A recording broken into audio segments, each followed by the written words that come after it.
I was speaking at a ladies' conference in the north of England when I picked out a lady and told her I had a word from God for her. Besides other things, I told her that God was telling her that he had not forgotten her. He wanted her to know that even though at times she may have felt forgotten, the truth was that God had never left her on her own and that he had been her constant companion. I encouraged her to read Isaiah 49 verse 15 because I felt this verse was for her.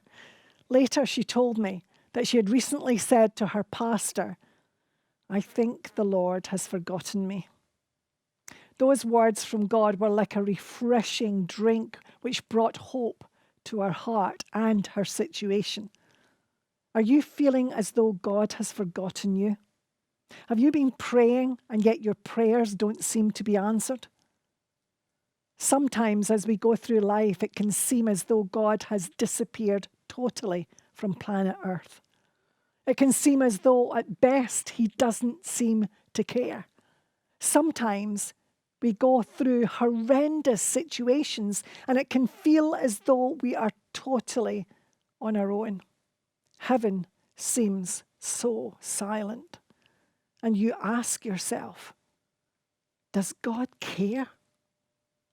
You receive no words of comfort, no advice, no hug, no cuddle, no nothing. Ever felt like God has abandoned you and gone on holiday? My husband, Ray, and I felt like this when we were going through a really tough time in 2005 and 2007. Ray was physically ill, but worse than that, he was emotionally burned out. I used to think, that burnout was someone feeling physically tired.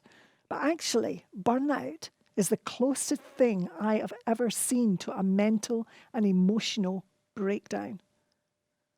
On top of Ray being ill, many situations in our lives started to go wrong. Even some of our close friends spoke against us. We didn't understand what was happening. There were many times when Ray and I asked God to speak to us and tell us why we were going through such a horrendous time. But every time we were met with silence. We felt like the disciples when they were going through a huge storm on the Lake of Galilee. The waves were threatening to drown them, but Jesus was asleep in the boat. In a panic, they woke up Jesus and shouted at him, "Don't you care if we drown?" His reply was to ask them, "Where is your faith?"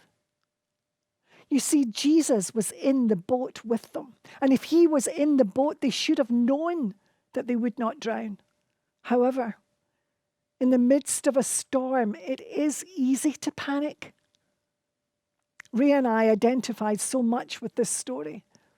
Eventually, when Jesus did speak to Ray and me, the only thing the Lord said was, "Trust me.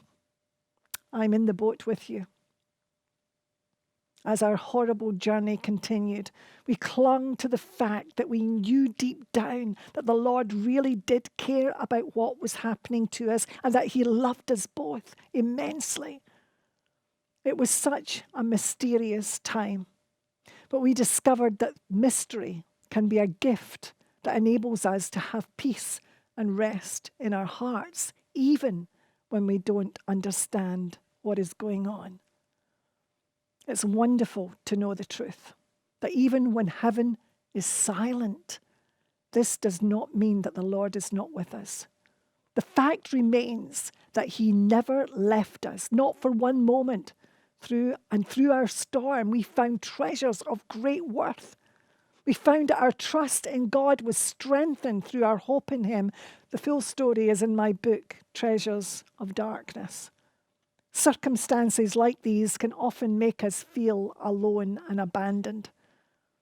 Perhaps during this COVID time, you have been feeling all alone, and perhaps your hope is low. It's so important to remind ourselves that the truth is that God never leaves us, nor does he forsake us. We can put our hope in the truth that God could never forget us. It is good, too, to remind ourselves that a season doesn't last forever. Spring always follows winter. So wherever you are right now, remember you are not forgotten. He promises never to forget you. Knowing this truth, allow your hope to arise, and then your soul can begin to soar.